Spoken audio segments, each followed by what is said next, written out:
Di jantung gurun Taklamakan yang keras dan menantang, di mana segala sesuatu tampak tanpa ampun, Tiongkok telah melakukan pencapaian luar biasa yang menarik perhatian insinyur di seluruh dunia. Dalam proyek ambisius yang melibatkan lebih dari 12.000 pekerja dan biaya lebih dari 589 triliun rupiah, mereka membangun jaringan kereta api yang membentang lebih dari 2.000 km. Jalur ini membelah lautan pasir yang bergeser, menciptakan salah satu jalur kereta api terpanjang yang pernah ada di tengah gurun. Namun, bagaimana mungkin menancapkan rel baja ke atas pasir yang terus bergerak? Bergabunglah dengan kami untuk mengungkap proyek monumental ini. Selama beberapa dekade, perbatasan barat laut Tiongkok, terutama di wilayah Xinjiang dalam cekungan Tarim, tampak sebagai zona kosong di peta nasional. Bentang alam yang luas dan terpencil ini terbagi oleh dua pegunungan menjulang tinggi, dengan gurun Taklamakan yang menyelimuti lebih dari 127.000 mil persegi. Di musim panas, suhu tanah dapat melonjak hingga lebih dari 160 derajat Fahrenheit. Sementara di musim dingin, suhu dapat turun mencapai minus 13 derajat Fahrenheit. Tanpa sumber air atau infrastruktur listrik, setiap langkah hanya menyentuh pasir yang tak pernah henti bergeser, menjadikannya tantangan dalam hal stabilitas untuk pembangunan. Di balik hamparan pasir yang tampak tak berujung ini, terkandung miliaran ton sumber daya tak terpakai, minyak, batu bara, dan yang paling penting, unsur tanah jarang, material yang dianggap vital untuk kepentingan teknologi modern. Untuk mengakses cadangan ini, Tiongkok terpaksa menghadapi kenyataan pahit. Hal ini memaksa mereka untuk melakukan sesuatu yang dulunya dianggap mustahil, membangun jalur kereta api melintasi gurun. Dari usaha inilah lahirlah jalur kereta api Hoyan Rukiang, jalur sepanjang 890 km yang juga menjadi bagian dari Taklamakan Desert Loop, sistem kereta api melingkar sepanjang 2.685 km di tepi selatan gurun. Selesai pada Juni 2022, jalur kereta api ini kini menjadi yang terpanjang yang pernah dibangun di tengah gurun. Dalam langkah awal pembangunan, ratusan bulldozer dikerahkan untuk meratakan permukaan berpasir, menciptakan lokasi konstruksi yang cukup stabil.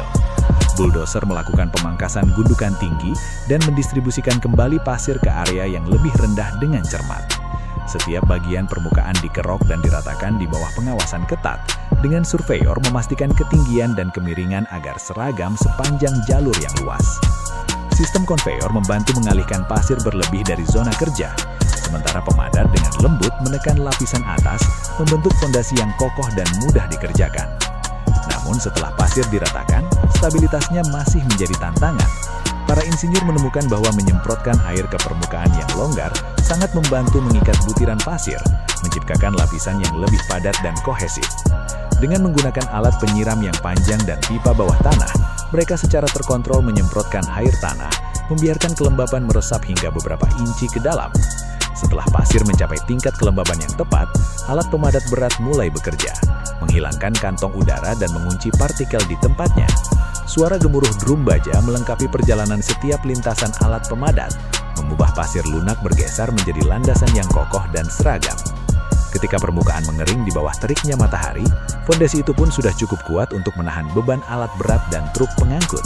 Sebuah dasar yang kokoh, dibangun hanya dari pasir dan air.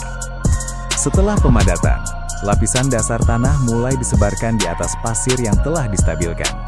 Muatan tanah kemerahan dituang dari truk pengangkut dan diratakan oleh bulldozer, menambah berat pada lapisan di bawahnya. Ini menguatkan permukaan dan mencegah pergerakan akibat panas atau getaran. Setiap bagian diratakan dan dipadatkan dengan seksama, membentuk dasar stabil yang cukup kuat untuk mendukung konstruksi lebih lanjut. Dengan dasar tanah sepenuhnya stabil, para pekerja mulai mendirikan pilar jembatan. Untuk itu, mereka harus mengebor melalui puluhan kaki pasir longgar hingga mencapai kerikil atau tanah padat di bawahnya. Mesin pemancang tiang beton bertulang beroperasi siang dan malam, menggunakan pipa selubung baja serta bubur bentonit untuk mencegah lubang bor dari keruntuhan.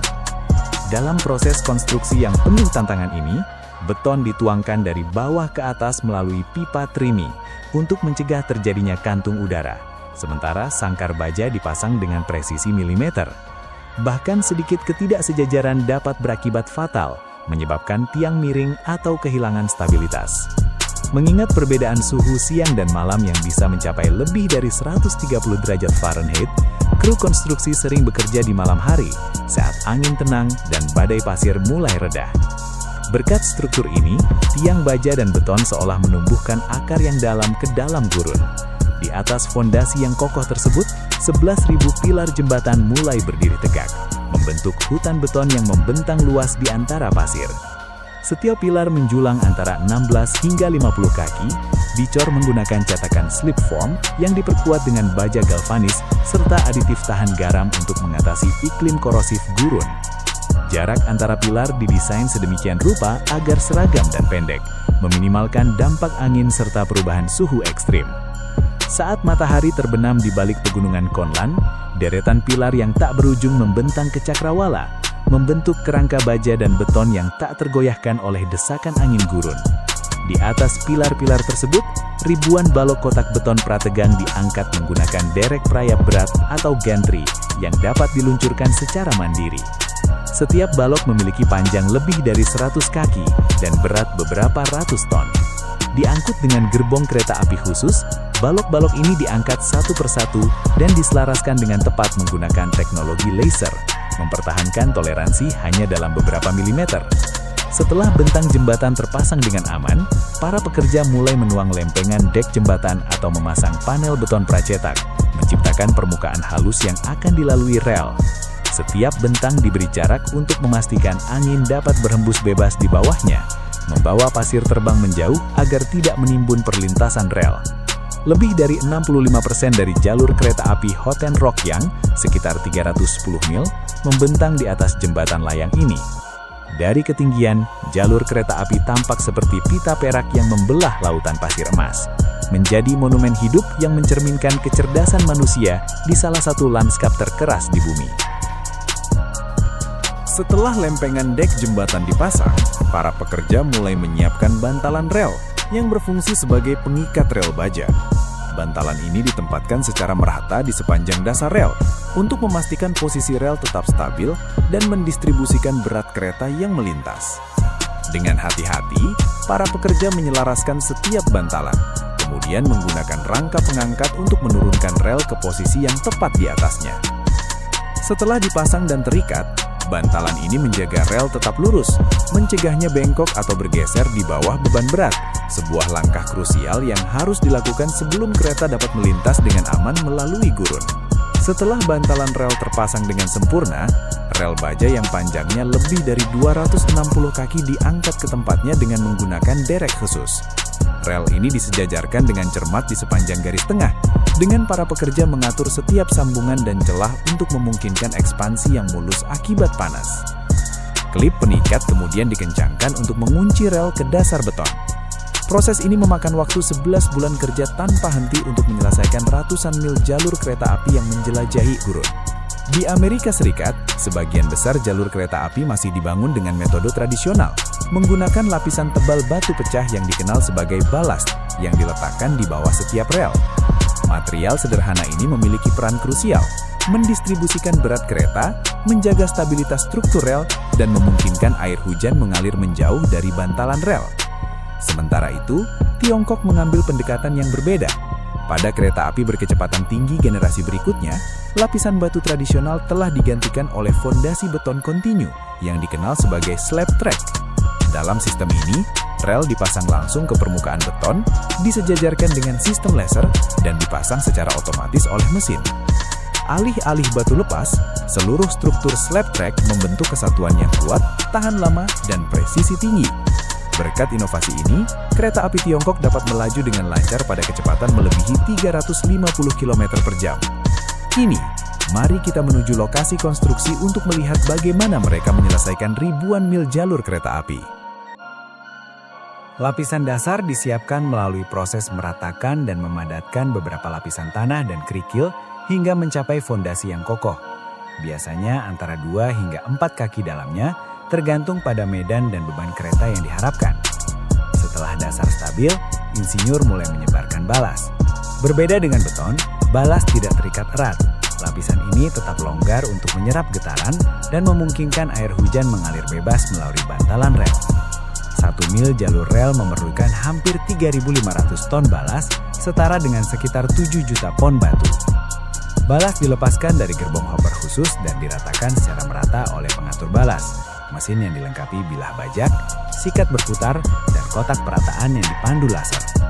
Versi modern seperti yang diproduksi oleh Placer dan Thor dapat beroperasi dengan input manusia minimal, secara otomatis menyesuaikan ketinggian dan kemiringan dalam hitungan menit. Setelah distribusi, alat pemadat getar yang kuat menekan balas ke tempatnya, menciptakan fondasi yang padat dan stabil. Menyelesaikan jalur sepanjang 0,6 mil dapat memakan waktu dari beberapa jam hingga beberapa hari, tergantung pada kondisi tanah dan medan. Setelah balas didistribusikan dan diratakan, kru konstruksi melanjutkan ke tahap penempatan bantalan rel, bagian vital dari fondasi yang menentukan keselarasan seluruh jalur kereta. Dalam proyek kereta api modern, proses ini biasanya dilakukan oleh mesin pemasang bantalan rel otomatis. Melalui penjepit hidrolik yang kuat, mesin ini dapat mengangkat setiap bantalan rel yang beratnya antara 600 hingga 700 pon dan menempatkannya dengan tepat sesuai posisi yang ditentukan. Dalam satu shift, mesin ini dapat memasang lebih dari 2.000 bantalan dengan akurasi yang mengesankan.